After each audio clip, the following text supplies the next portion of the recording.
সদ্যহতে আমি দুটা থিওৰি পঢ়িব লাগিছিলে বাছত কৰ্টিলৰ এটা হৈছে সপ্তাংগ থিওৰি আৰু আনটো হৈছে মণ্ডালা থিওৰি কিন্তু এজন ৰজাই কেনেকৈ দেশ এখন শাসন কৰিব লাগে নিজৰ দেশৰ ভিতৰত আৰু বাহিৰৰ যিকোনো ৰাজ্যৰ লগত আমি এতিয়া ফৰেন পলিচি বুলি কওঁ বৈদেশিক নীতি কেনেকুৱা ধৰণৰ হ'ব লাগে সেই সম্পৰ্কে এই দুটা থিওৰি এটা হৈছে আভ্যন্তৰীণ শাসন ব্যৱস্থা সম্পৰ্কে যিটো সপ্তাংগ থিওৰি আৰু এটা হৈছে একোখন ৰাজ্যৰ বৈদেশিক নীতি সম্পৰ্কে যিটো হৈছে মণ্ডালা থিওৰি ওকে সো সেই দুটা থিওৰি পঢ়িলে তোমালোকৰ কৰ্টিলৰ বিষয়ে সিলেবাস মতে শেষ হ'ব আৰু তো আমি এতিয়া সপ্তাংগ থিওৰিলৈ যাওঁ সপ্তাংগ মানে কি সপ্তাংগ শব্দটো বুজি পাইছানে অৰ্থটো কি হ'ব পাৰে সো সপ্তাংগ মানে সপ্ত অংগ তত্ত্ব ওকে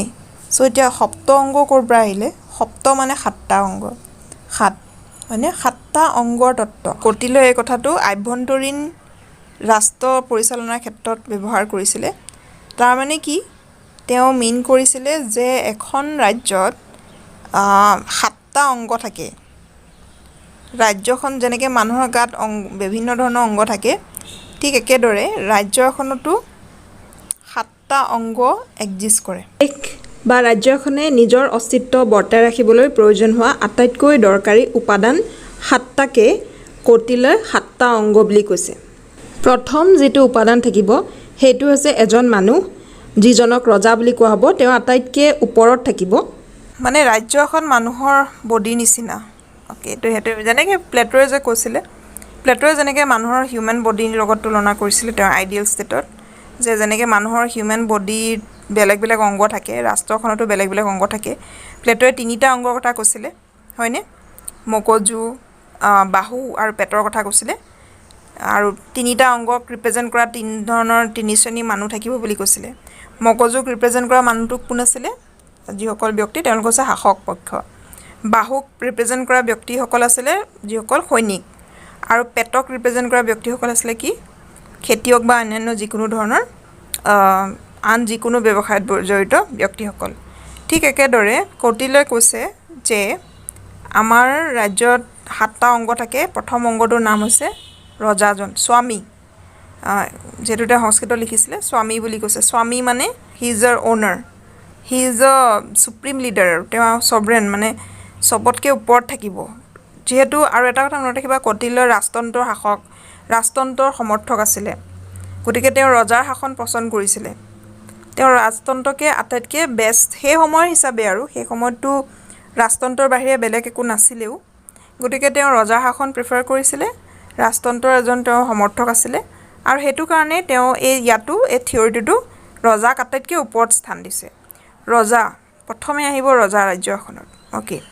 সো ৰাজ্যৰ ৰজাজন হ'ব কি যিজন মানে বংশগতভাৱে আহিব আৰু তেওঁ কাৰো তলত নাথাকে তেওঁ আটাইতকৈ ওপৰত থাকিব বিভিন্ন ধৰণৰ গুণ থাকিব এজন ৰজাৰ গাত কি ধৰণৰ গুণ থাকিব তেওঁ কৈছে যে খুব এটা আকৰ্ষণীয় ব্যক্তিত্ব থাকিব ৰজাজন যথেষ্ট বুদ্ধিয়ক হ'ব বুদ্ধিমান হ'ব তেওঁ বৌদ্ধিকভাৱে যথেষ্ট আগৰণুৱা হ'ব তাৰপিছত তেওঁ খুব উৎসাহী হ'ব সব কথাতে তেওঁ জানিবৰ কাৰণে উৎসাহী হ'ব কৌতূহলী হ'ব ৰজাজন আৰু ৰজাজনৰ যথেষ্ট মানে হেৰি থাকিব আত্মনিয়ন্ত্ৰণ নিজৰ ওপৰত কণ্ট্ৰল থাকিব কথাতে so there are some qualities তেনেকৈ ৰজাৰ কেইটামান এইকেইটা কোৱালিটি থাকিব আৰু সেই ৰজাৰ সেইকেইটা কোৱালিটি দেখিয়েই তেওঁৰ আণ্ডাৰত যিসকল প্ৰজা থাকিব সেই প্ৰজাসকলে তেওঁক মানি চলিব তেওঁক মালিক হিচাপে মানি চলিব আৰু ৰজাৰ কাম হ'ব প্ৰধানকৈ দুটা এটা হৈছে তোমাৰ তেওঁৰ তলত থকা প্ৰজাসকলক ৰক্ষা কৰা প্ৰটেক্টিং দ্য ছাবজেক্টছ তেওঁৰ তলত যিমানবোৰ তেওঁৱে যিহেতু সৰ্বসৰ্বা তেওঁৰ তলৰ যিমানবোৰ ব্যক্তি থাকিব সকলো ব্যক্তিকে বাহিৰা শত্ৰুৰ আক্ৰমণৰ পৰা ৰক্ষা কৰি ৰখাটো ৰজাৰ প্ৰধান দায়িত্বৰ ভিতৰত পৰে আৰু দ্বিতীয় আৰু এটা দায়িত্ব হয় যে যিমানখিনি তেওঁৰ ৰাজ্যৰ সীমা সেই সীমাৰ ভিতৰত যিমান ব্যক্তি আছে সকলোৰে সুখ আৰু সকলোৰে সম্পদ সুনিশ্চিত কৰাটো তেওঁৰ দায়িত্ব ৰজা হিচাপে তেওঁৰ সেইটো এটা দায়িত্ব যে তেওঁৰ তলৰ প্ৰজাসকলৰ জীৱনো ৰক্ষা কৰিব লাগিব আৰু লগতে তেওঁলোকৰ সুখ সমৃদ্ধিৰে উপচাই পেলাব লাগিব so these are the two function specially যিটো ৰজাই কৰিব লাগিব মানে কোনো প্ৰজা যাতে ভোকত থাকিব নালাগে কোনো প্ৰজা যাতে সম্পত্তিৰ পৰা বিৰত নহয় কোনো প্ৰজা যাতে দুখত কটাব নালাগে সেই কথাটো সুনিশ্চিত কৰাটো ৰজাৰ দায়িত্ব আৰু সেই সময়ত যেটো যথেষ্ট কোনো আন্তৰ্জাতিক যেটো ল নাছিলে গতিকে এখন ৰাজ্য আন এখন ৰাজ্য আক্ৰমণ কৰাটো সাধাৰণ কথা আছিলে সো ৰাজ্যৰ হেকানে ৰাজ্যবোৰে যথেষ্ট সাৱধান হৈ থাকিবলগীয়া হৈছিলে বাহিৰা শত্ৰু আক্ৰমণৰ পৰা সো কোনো পধ্যে যাতে বাহিৰা শত্ৰুৱে নিজৰ দেশখনক আক্ৰমণ কৰিব নোৱাৰে কোনো জনসাধাৰণৰ যাতে প্ৰাণ হানি নহয় সেই কথাটো নিশ্চিত কৰাটো ৰজাৰ দায়িত্ব আছিলে সো হেতু হেজন হৈছে ৰজাজন হৈছে প্ৰথম অংগ গতিকে সবতছে দৰকাৰী অংগ সেকেন্ড যেটো তাৰ পিছতে যেটো সেকেন্ড দৰকাৰী অংগ হেতু হৈছে আমাত্য স্বামী সেকেন্ড হৈছে আমাত্য মানে মিনিষ্টাৰ বা মন্ত্ৰীসকল অমাত্যসকলক দ্বিতীয় স্থান দিয়া হৈছে মন্ত্ৰীসকলৰ কাম হৈছে কি মন্ত্ৰীসকল ৰজাৰ তোমালোকে গম পাইছে মন্ত্ৰীসকলৰ কি কাম ৰজাক এডভাইচ দিয়া ৰজাই যিবোৰ কাম তেওঁলোকক কৰিবলৈ দিয়ে সেইবোৰ তেওঁলোকে দায়িত্ব সহকাৰে সম্পাদন কৰা গতিকে এজনতকৈ বেছি মন্ত্ৰী থাকিব ৰজা এজনেই থাকিব কিন্তু ৰজাৰ তলত ৰজাৰ সুবিধা অনুসৰি ৰজাই মন্ত্ৰী সিলেক্ট কৰিব পাৰিব আৰু ৰজাই যেতিয়া মন্ত্ৰী এজন বাছনি কৰিব তেওঁ মন্ত্ৰীসকলৰ বিভিন্ন ধৰণৰ গুণাগুণ তেওঁ চাব বিভিন্ন ধৰণৰ গুণ থাকিলেহে হয়তো তেওঁ মন্ত্ৰীসকলক সিলেক্ট কৰিব নিৰ্দিষ্ট কিছুমান কাম কৰিবৰ কাৰণে আৰু মন্ত্ৰীসকল হেকাৰণে হেখন দেশত জন্মা মানুহ হ'ব লাগে আৰু তেওঁলোকৰ মানে বেকগ্ৰাউণ্ডটো ঘৰুৱা বেকগ্ৰাউণ্ডটো যথেষ্ট ভাল হ'ব লাগে মানে আগৰ ৰেকৰ্ড ভাল আৰু পৰিয়ালৰ হিষ্ট্ৰীটো ভাল তাৰ পিছত তেওঁলোক খুব অনেষ্ট ব্যক্তি হ'ব লাগে তেওঁলোকৰ খুব শাৰ্প মানে তেওঁলোকৰ স্মৃতি শক্তি থাকিব লাগে মেধাবী হ'ব লাগে একচুয়ালি আৰু ৰজাৰ লগত বন্ধুত্বৰ ভাৱ থাকিব লাগে জ্ঞানী হ'ব লাগে খুব ধৈৰ্যশালী হ'ব লাগে আৰু তেওঁলোকৰ যথেষ্ট পেশেন্স ধৈৰ্য থাকিব লাগে শক্তিশালী হ'ব লাগে সো কিছুমান গুণ থাকিব কিছুমান মানে জ্ঞানী নিচিনা লাগিব বা বিশ্বাসযোগ্য যেন লাগিব যাৰ ওপৰত ভিত্তি কৰি ৰজাই তেওঁলোকক মিনিষ্টাৰ বা মন্ত্ৰী হিচাপে তেওঁলোকক নিযুক্তি দিব সো মন্ত্ৰীৰ কাম হৈছে ৰজাক এডভাইচ দিয়া আৰু ৰজাৰ কথা মতে বিভিন্ন ধৰণৰ কাম কৰা আৰু তেওঁলোকে যথেষ্ট বিশ্বাস ৰাখিব পাৰিব লাগিব ৰজাৰ লগত বন্ধুত্বপূৰ্ণ সম্পৰ্ক ৰক্ষা কৰিব আৰু ৰজাই তেওঁলোকৰ ওপৰত যেটো বিশ্বাস ৰাখিছে সেই বিশ্বাসৰ মৰ্যাদা ৰাখিব পাৰিব লাগিব তেওঁলোকে আৰু লগতে দেশ এখনৰ যিমানবোৰ গোপনীয় শাসন ব্যৱস্থাৰ লগত যেটো তেওঁলোক খুব ওচৰৰ পৰা নিকটভাৱে তেওঁলোক জড়িত থাকিব গতিকে তেওঁলোকে গোপনীয়তা মানে ৰাজ্যখনৰ শাসন সম্পৰ্কীয় গোপনীয়তা তেওঁলোকে ৰক্ষা কৰিব লাগিব so these are the qualities of a minister বা আমাত্য তৃতীয় ইম্পৰ্টেন্ট যেটো অংগ কটিলৰ মতে সেই তৃতীয় ইম্পৰ্টেন্ট অংগটো হৈছে জনপদ মানে মানুহ আৰু লগতে ৰাজ্যখনৰ সীমা দুটা বুজায় যিসকল জন মানে মানুহ সো ইটো পদ মানে হৈছে টেৰিটৰি সো মানুহ আৰু সীমা ৰাজ্যৰ সীমা আৰু মানুহ এই দুটা বস্তু হৈছে তৃতীয় অংগৰ অন্তৰ্গত যিসকল ব্যক্তি থাকিব যিসকল জনসাধাৰণ থাকিব ৰজাইটো সাপোৰ্ট কৰিবই লাগিব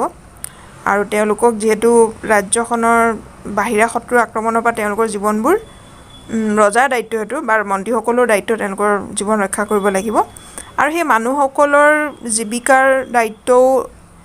ৰজাৰ ওচৰত থাকে তেওঁলোকে মানুহে যেটো বিভিন্ন ধৰণৰ জীৱিকা তেওঁলোকে জীয়াই থাকিব লাগিব জীৱিকাৰ ব্যৱস্থা কৰাটো আৰু লগতে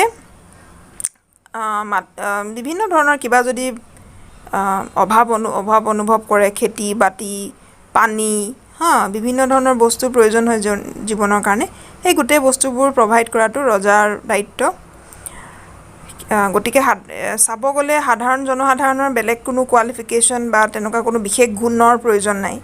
জনসাধাৰণে যিসকলে সেই দেশখনত জন্ম হ'ব বা সেই ৰাজ্যখনত জন্ম হ'ব তেওঁলোকে কোনো বিশেষ গুণ নাথাকিলেও তেওঁলোক মানে তৃতীয় অংগ হিচাপে তেওঁলোক পৰিগণিত হ'ব আৰু তেওঁলোকক ভালদৰে ৰখাটো দায়িত্ব ৰজা আৰু মন্ত্ৰীসকলৰ হ'ব তেওঁলোকে বিভিন্ন ধৰণৰ কাম বন কৰিব জীৱিকা নিৰ্বাহৰ বাবে তেওঁলোকে বিভিন্ন ধৰণৰ জীৱিকা হাতত ল'ব পাৰিব তাৰ পিছত 4 নম্বৰ যেটো ইম্পৰ্টেন্ট অংগ সেই 4 নম্বৰ ইম্পৰ্টেন্ট অংগটোৰ নাম হৈছে দুৰ্গ মানে নাম শুনিছানে কেতিয়াবা ফৰ্ট বুলি যে কয় যে দুৰ্গ তোমালোকে যদি পুৰণি ঐতিহাসিক স্থানবোৰ ভ্ৰমণ কৰা ৰজাদিনীয়া বস্তুবোৰ তেতিয়া দুৰ্গ কিছুমান দেখিবা দুৰ্গবোৰ সাধাৰণতে কি হৈছিলে খুব ওখকৈ বনাইছিলে ৰজা মই কৈছোঁ যে এইখন ৰাজ্য যিহেতু আক্ৰমণ প্ৰায় চলি থাকিছিলে চ' নিজৰ দেশখনক ৰক্ষা কৰিবৰ কাৰণে প্ৰথমে ৰজাবোৰে কি কৰিছিলে প্ৰত্যেকখন নিজৰ দেশৰ চাৰিসীমাত দুৰ্গ বনাইছিলে দুৰ্গ মানে ওখকৈ কেতিয়াবা ইটাৰে কেতিয়াবা মাটিৰে যি পায় আৰু কাঠেৰে তেনেকৈ ওখকৈ বনাই লৈছিলে আৰু তাতে গোটেই যুদ্ধ কৰিবৰ কাৰণে প্ৰয়োজনীয় ধনু কাঁড় খাৰ বাৰুদ যি আছিলে চব বস্তু জমা কৰি থৈ দিছিলে যেতিয়াই যুদ্ধ হয় মানুহে এই যুদ্ধৰ কাৰণে প্ৰয়োজনীয় অস্ত্ৰ শস্ত্ৰ দুৰ্গৰ পৰা কালেক্ট কৰে আৰু কেতিয়াবা বহুত ওখকৈ দুৰ্গবোৰ সজা হৈছিলে আৰু সেই দুৰ্গবোৰত একদম ওপৰত মানুহবোৰ সৈনিকসকলে ৰৈ থাকিছিলে যেতিয়া শত্ৰুৱে আক্ৰমণ কৰিবলৈ আহিছিলে শত্ৰুবোৰ যিহেতু মাটিয়েদি আহিব তলেদি আহিব সেই ধনুকাৰ লৈ তেতিয়া দিনত ধনুকাৰে আছিলে পিছত বাৰু গুলী বাৰুদো আহিলে গুলী বাৰুদৰ দিনত গুলী বাৰুদেৰে আৰু ধনুকাৰৰ দিনত ধনুকাৰেৰে সেই ওপৰৰ পৰা সৈনিকসকলে শত্ৰুসকল তলেদি আহি থাকিলে তেওঁলোকক ওপৰৰ পৰা আক্ৰমণ কৰিছিলে ওপৰৰ পৰা ধনুকাৰ মাৰি শত্ৰুক মানে পৰাভূত কৰিবলৈ সহজ আৰু সেই দুৰ্গটো বহুত শক্তিশালীভাৱে বনোৱা হৈছিলে যাতে তাতে ভিতৰত সহজে শত্ৰু প্ৰৱেশ কৰিব নোৱাৰে দুৰ্গৰ প্ৰয়োজন নিজৰ দেশখনৰ চাৰিসীমা সুৰক্ষিত কৰি ৰাখিবৰ কাৰণে দুৰ্গৰ প্ৰয়োজন চবেই অস্ত্ৰ শস্ত্ৰ সকলোবোৰ তাতে সাঁচি ৰাখে তাৰপিছত তেওঁ 4 প্ৰকাৰৰ দুৰ্গৰ কথা কৈছিলে এটা হৈছে অডাক এটা হৈছে পাৰ্বত এটা হৈছে ধান্নাৱান আৰু এটা হৈছে ৱান অডাক পাৰ্বত ধান্নাৱান এণ্ড ৱান 4 প্ৰকাৰৰ দুৰ্গৰ কথা তেওঁ কৈছিলে আৰু প্ৰথম দুটা যিটো অডাক আৰু পাৰ্বত সেই দুটা ব্যৱহাৰ কৰা হৈছিলে ৰাজ্যখনৰ চাৰিসীমা প্ৰটেক্ট কৰিবৰ কাৰণে আৰু তাৰ পিছৰ যিকেইটা দুৰ্গ ধান্নাৱান আৰু ৱান সেই দুটা খেতিয়কসকলক প্ৰটেকশ্যন দিবৰ কাৰণে বনোৱা গৈছিলে দুৰ্গৰ কাম হৈছিলে ডিফেন্সিভ আৰু অফেন্সিভ দুইটা পাৰ্পজৰ কাৰণে দুৰ্গবোৰ ব্যৱহাৰ হৈছিলে এটা হৈছে প্ৰটেকশ্যনৰ কাৰণে আৰু আনটো হৈছে আক্ৰমণৰ কাৰণে দুৰ্গবোৰে বাহিৰা শত্ৰুৰ আক্ৰমণৰ পৰা দেশখনক ৰক্ষা কৰিছিলে আৰু মই যে কৈছোঁৱে যে দুৰ্গবোৰ ব্যৱহাৰ কৰি ৰাজ্যৰ সৈনিকসকলে শত্ৰুক আক্ৰমণ কৰিবলৈ সুবিধা হৈছিলে 5 নম্বৰ ইম্পৰ্টেণ্ট অংগটো হৈছে কোষা মানে কোষ অসমীয়াত ক'লে কোষ বুলি কোৱা হ'ব কোষ মানে হৈছে ট্ৰেজাৰী টকা পইচা য'ত থয় ৰজাৰ ৰাজ্যখনৰ টকা পইচা থোৱাৰ এটা ভঁৰাল মানে ধন ভঁৰাল বুলি ক'ব পাৰা ধনৰ ভঁৰাল যিকোনো এখন ৰাজ্যতে অৰ্থনীতিটো ভালকৈ চলি থাকিবৰ কাৰণে কি লাগিব টকা পইচাৰ প্ৰয়োজন গতিকে ৰজাৰ ৰাজভঁৰাল বুলি ক'ব পাৰা অসমীয়াত একদম ক'ব গ'লে ৰাজভঁৰালটো হৈছে 5 নম্বৰ ইম্পৰ্টেণ্ট অংগ এখন ৰাজ্যৰ ৰাজভঁৰাল নাথাকিলে দেশখনৰ কল্যাণমূলক জনকল্যাণমূলক কোনো ধৰণৰ কামেই ৰজাৰ দ্বাৰা কৰাটো সম্ভৱ নহয় গতিকে ৰাজকোষ বা ৰাজভঁৰাল একদম মানে শক্তিশালী হৈ থাকিব লাগিব দেশ এখনৰ আৰু সেই ৰাজভঁৰাল ক'ৰ পৰা আহিব ৰাজভঁৰাল দুই ধৰণে আহিব পাৰে এটা হৈছে কি ৰজাই যেতিয়া বিভিন্ন ধৰণৰ কৰ জনসাধাৰণৰ পৰা কৰৰ সহায়ত টকা পইচা গোটাব পাৰে আৰু দ্বিতীয় কথাটো হৈছে কেতিয়াবা এখন দেশৰ ৰজাই আন এখন দেশক যেতিয়া আক্ৰমণ কৰে আৰু যদি সেই দেশখন যদি হাৰি যায় তেতিয়াহ'লে বিজয়ী দেশখনে কি কৰিব তেওঁলোকে হৰুৱা দেশখনৰ পৰা ধন সম্পত্তি কাঢ়ি লৈ আহিব পাৰে চ' তেনেকৈও ৰাজভঁৰাল এজন ৰজাই ভৰ্তি কৰিব পাৰে দুই ধৰণে এটা হৈছে ৰাজহৰ দ্বাৰা বা কৰৰ দ্বাৰা আৰু এটা হৈছে বেলেগ দেশক আক্ৰমণৰ দ্বাৰা চ' সেই দুটা পদ্ধতিৰে ৰাজভঁৰাল শক্তিশালী কৰাৰ ওপৰত কৰ্তৃলৈ গুৰুত্ব দিছে ৰাজভঁৰালটো শক্তিশালী কৰি ৰাখিবই লাগিব 6 নম্বৰ ইম্পৰ্টেণ্ট অংগটোৰ নাম হৈছে দণ্ড যিটোক তুমি আৰ্মি বুলিও ক'ব পাৰা সৈন্য দল বুলিও ক'ব পাৰা দণ্ড বুলি কৈছে সংস্কৃতত দণ্ড আৰ্মি সৈনিকসকল থাকিবই লাগিব দেশ এখনত ৰজাক ৰক্ষা কৰিবৰ কাৰণে জনসাধাৰণৰ জীৱন ৰক্ষা কৰিবৰ কাৰণে সৈনিকৰ প্ৰয়োজন যিমানে শক্তিশালী আৰ্মি বা যিমানে শক্তিশালী সৈনিকৰ দল থাকিব সিমানে কি হ'ব সেই দেশখন সামৰিকভাৱে শক্তিশালী হ'ব সৈনিকৰ লগতে মানে চব বস্তু ধৰিছে ইয়াতে অস্ত্ৰ শস্ত্ৰ কথাও কোৱা গৈছে লগতে তেতিয়া দিনত যিহেতু কটিলৰ দিনৰ হাতী চাতি ঘোঁৰা চোৰা এইবোৰ দৰকাৰ আছিলে গতিকে হাতী ঘোঁৰা দোলা অস্ত্ৰ শস্ত্ৰ যিমান আছে ধনু কাঁড় খাৰ বাৰুদ নাও তেতিয়া সময়ত জলপথত নাও চলাইছিলে যুদ্ধ কৰিবৰ কাৰণে পদাতিক সৈন্য ঘোঁৰাবাহী অশ্বাৰোহী হাতীৰ ওপৰত যোৱা সৈন্য চব বস্তু আৰু ইনক্লুডিং যুদ্ধৰ কাৰণে প্ৰয়োজনীয় সকলোবোৰ বস্তুকে দণ্ডৰ নামৰ অংগটোত ভৰাই দিছে কৌটিল্যই অন্তৰ্ভুক্ত কৰিছে গতিকে যুদ্ধৰ কাৰণে প্ৰয়োজনীয় সকলোবোৰ সামৰিক প্ৰস্তুতিকে আমি দণ্ড বুলি ক'ব পাৰোঁ বা আৰ্মি বা সৈনিক বুলি ক'ব পাৰোঁ চ' এইটো হৈছে 6 নম্বৰ ইম্পৰ্টেণ্ট অংগ সপ্তাংগ থিয়ৰী মতে তাৰপিছত 7 নম্বৰ যিটো লাষ্টৰ যিটো অংগ সেইটো হৈছে মিত্ৰ নামটো শুনিছাই মিত্ৰ মানে কি বাৰু মিত্ৰ মানে বন্ধু ওকে চ' মিত্ৰ মানে বন্ধু থাকিব লাগিব ৰজা এজনৰ বন্ধু থাকিব লাগিব ৰজাৰ বন্ধু কোন হ'ব পাৰে তেওঁ কাষৰীয়া চুবুৰীয়া ৰজা হ'ব পাৰে বেলেগ এখন দেশৰ ৰজা হ'ব পাৰে এজন ৰজাই কেতিয়াও অকলশৰে এখন দেশ সাকসেসফুলি শাসন কৰি চলাব নোৱাৰে যদি তেওঁৰ ওচৰত বন্ধু নাথাকে বন্ধু মানে ৰাজনৈতিক বন্ধু বিশেষকৈ আৰু ওকে চ' যেতিয়া কৌটিল্যই বন্ধুৰ কথা কৈছে তেতিয়া দুই ধৰণৰ বন্ধুৰ কথা কৌটিল্যই মেনশ্যন কৰিছে যে এজন ৰজাৰ দুই ধৰণৰ বন্ধু থাকিব পাৰে এটা হৈছে সহজ ওকে সহজ বা সহজ সংস্কৃত ভাষাত ক'বলৈ গ'লে সহজ আৰু সিম্পল আৰু আনটো হৈছে কৃত্ৰিম মানে বুজি পাইছা নে সংস্কৃতত অসমীয়াত কি বুলি ক'ম বাৰু কৃত্ৰিমটো সিমি মেম এনে বুজি পাইছো কিন্তু শব্দটো আহা নাই জেসমিন আৰ্টিফিশিয়াল তাৰ মানে আৰ্টিফিশিয়াল বুজি পাইছা ঠিকই আছে জাস্ট এনে বুজি পাইছো হয় বুজাম বাৰু মানে মই শব্দটোৰ কথাহে সুধি আছিলোঁ মানে কৃত্ৰিম মানে অসমীয়াত কি হয় হয় মেম ওকে চ' মিনিংটো হেয়াই মানে এটা দেখাই উল্টা আৰু ইটোৰ পৰা সিটো বিপৰীত অৰ্থ বুজাইছে এটা হৈছে সহজ এটা হৈছে কৃত্ৰিম ওকে বন্ধু দুই প্ৰকাৰ হ'ব পাৰে এটা হৈছে নেচাৰেল বা প্ৰাকৃতিক আৰু আনটো হৈছে কৃত্ৰিম বন্ধু সহজ বা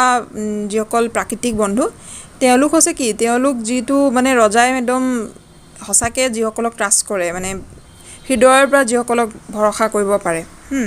যিসকল হয়তো বহু দিনৰ পৰা আছে ৰজাৰ দেউতাকৰ দিনৰ পৰা বা ৰজাৰ ককাকৰ দিনৰ পৰা যিসকল ক্লোজ যিসকল বন্ধু তেওঁলোকক কি কৰা হয় সহজ বন্ধু বুলি কোৱা হয় আৰু সহজ বন্ধু বুলি ক'বলৈ যাওঁতে যেতিয়া আমি মণ্ডালা থিয়ৰিটো পঢ়িম তেতিয়া আমি গম পাম যে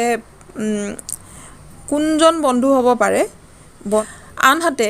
কৃত্ৰিম যিটো বা আৰ্টিফিচিয়েল বন্ধু সেইসকল কৌটিল্যৰ মতে যিসকলৰ লগত ৰজাই হয়তো বন্ধুত্ব কৰিব কিন্তু কিছুমান স্বাৰ্থৰ কাৰণে ওকে কিছুমান কাৰণৰ কাৰণে যেনে কেতিয়াবা হয়তো নিজৰ দেশখনৰ জনসাধাৰণক বাহিৰা শত্ৰুৰ আক্ৰমণৰ পৰা ৰক্ষা কৰিবৰ কাৰণে কেতিয়াবা হয়তো ৰজাজনৰ নিজৰ জীৱন ৰক্ষা কৰিবৰ কাৰণেও বাধ্যত পৰি কোনোবা দেশৰ ব্যক্তি সহজ বন্ধুৰ বাহিৰেও বেলেগ দেশৰ বা বেলেগ ৰাজ্যৰ ৰজাৰ লগত সাময়িকভাৱে হ'লেও বন্ধুত্ব কৰাৰ নিচিনা এক্টিং কৰিবলগীয়া হ'ব পাৰে গতিকে কৃত্ৰিম বস্তুটো নেচাৰেল বস্তু নহয় সেইটো সদায় যে কৃত্ৰিম বন্ধুসকলক বিশ্বাস কৰিবও নোৱাৰি সদায় কিন্তু তথাপি ফৰ দ্য টাইম বিং কেতিয়াবা সেই কৃত্ৰিম বন্ধুত্বৰ সহায় ল'বলগীয়া হয় চ'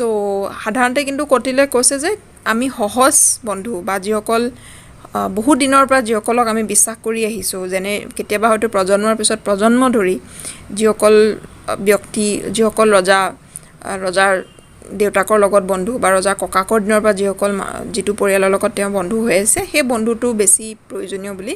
বা বেছি দৰকাৰী বুলি কৌটিল্যই কৈছে অবভিয়াছলি নিশ্চিত মানে নেচাৰেলি এইটো বস্তুৱে বেছি প্ৰিফাৰেবল হ'ব গতিকে এইকেইটা হৈছে 7টা অংগ যিটোক কৌটিল্যই সপ্তাংগ থিয়ৰী বুলি কৈছে বৰ্তমান সময়ৰ যদি পৰিপ্ৰেক্ষিতত চোৱা এইটো কমপ্লিটলি অলপ বেলেগ ধৰণৰ হ'ব বৰ্তমান সময়ত ইয়াৰ হয়তো বেছিকেইটা অংগই হয়তো আমাৰ নিচিনা গণতান্ত্ৰিক আধুনিক ৰাষ্ট্ৰ এখনত প্ৰয়োজন নাই ৰজা বোলা বস্তুটোতো নায়েই মন্ত্ৰীসকল বাৰু আছে তথাপি তেওঁলোকৰ ট্ৰেডিশ্যনেল সেই ৰোলটো এতিয়া হয়তো বেলেগ হ'ব জনসাধাৰণ আছে ৰাজ্যৰ সীমা আছে ফ'ৰ্ট বুলি ক'লে আমি দুৰ্গ বুলি ক'লে বুজো বোলা বস্তুটো ট্ৰেডিশ্যনেল চেন্সত নাই অস্ত্ৰ শস্ত্ৰ আছে সৈন্যবাহিনী আছে আমাৰ ওচৰত ট্ৰেজাৰীও আছে ৰাজভঁৰালো আছে মিত্ৰত পৰা বস্তুটো আছে এতিয়াও ধৰা ভাৰতৰ নিচিনা দেশ এখনতে আমি আমাৰ চুবুৰীয়া কিছুমান ৰাষ্ট্ৰৰ সৈতে আমাৰ বহুত দিনৰ পৰা বন্ধুত্ব সম্পৰ্ক আছে যিবোৰক আমি বিশ্বাস কৰিব পাৰোঁ বা হয়তো বহুত দিনৰ পৰা কিছুমান দেশৰ সৈতে আমাৰ বন্ধুত্ব নাই কিন্তু কেতিয়াবা হয়তো পৰিস্থিতি বাধ্যত পৰি নিজৰ স্বাৰ্থৰ কাৰণে হওক বা নিজৰ দেশখনৰ কাৰণে হওক আমি কোনোবা এখন দেশৰ লগত বন্ধুত্ব হৈছে সহজ যিকোনো ধৰণৰ বন্ধুত্ব আমি আমাৰ নিচিনা দেশবোৰে এতিয়াও বৈদেশিক নীতিৰ ক্ষেত্ৰত পালন কৰি আহিছে চ' কৌটিল্যৰ সপ্তাংগ থিয়ৰীৰ পৰা আমি এইটোৱে শিকিলোঁ যে সেই সময়ৰ তেওঁৰ যি সময়ত আছিল প্ৰায় 2400-2500 বছৰ আগৰ কথা সেই সময়ৰ হিচাপে তেওঁ সপ্তাংগ থিয়ৰীটো যথেষ্ট ৰেলিভেণ্ট আছিলে সেই সময়ত যথেষ্ট প্ৰাসংগিক আছিলে এইকেইটা বস্তু সঁচাকৈ ৰাজ্য এখন চলাবৰ কাৰণে প্ৰয়োজন আছিলে ৰজাৰ প্ৰয়োজন আছিলে মন্ত্ৰীৰ প্ৰয়োজন আছিলে ৰাজভঁৰালৰ প্ৰয়োজন আছিলে জনসাধাৰণ আৰু ৰাজ্যখনৰ পৰিসীমাৰ প্ৰয়োজন আছিলে সৈন্যবাহিনীৰ দৰকাৰ আছিলে দুৰ্গৰ প্ৰয়োজন আছিলে আৰু লগতে প্ৰয়োজন আছিলে মিত্ৰসকলৰ গতিকে সেইটো ফালৰ পৰা আমি সপ্তাংগ থিয়ৰী যথেষ্ট গুৰুত্বপূৰ্ণ বুলি ক'ব পাৰোঁ বৰ্তমান সময়ত হয়তো ৰেলিভেন্স অলপ কমিছে অলপ সলনি হ'ব কিন্তু তথাপিও বৰ্তমান সময়তো ইয়াৰ কেইবাটাও অংগ এতিয়াও আমাৰ দেশখনৰ একোখন ৰাষ্ট্ৰৰ বাবে প্ৰয়োজনীয় বুলি আমি ক'ব পাৰোঁ গতিকে কৌটিল্যৰ সপ্তাংগ থিয়ৰীৰ পৰা আমি এইটোৱে শিকোঁ যে হয় তেওঁৰ যথেষ্ট ৰাজনৈতিক তেওঁৰ তেওঁ এজন ভিজনেৰী পলিটিচিয়ান আছিলে আৰু তেওঁ যথেষ্ট ৰাজনৈতিকভাৱে তেওঁ যথেষ্ট পৰিপক্ক আছিলে প্ৰেক্টিকেলি তেওঁ পলিটিক্সত কি বস্তুৰ প্ৰয়োজন কি উপাদানৰ প্ৰয়োজন ৰাষ্ট্ৰখনৰ কাৰণে সকলোবোৰ তেওঁ ধুনীয়াকৈ লিখি থৈ গৈছে সেই সময়ৰ ৰজাসকলে যদি তেওঁৰ উপদেশ হয়তো যদি মানি চলিছে তেওঁ অৰ্থশাস্ত্ৰমতে যদি নিজৰ ৰাজ্যখন চলাইছে তেতিয়াহ'লে নিশ্চয় সেইজন ৰজাই সেই সময়ত ভালদৰে ৰাষ্ট্ৰখন পৰিচালনা কৰাত সফল হৈছিলে চ' আজিলৈ ইয়াতে আৰু সপ্তাংগ থিয়ৰী তোমালোকে নিজেও অলপ পঢ়িবা মই তোমালোকক দৰকাৰী কিতাপ পত্ৰৰ ডেছক্ৰিপশ্যনতো দি দিম আজিলৈ আহোঁ ধন্যবাদ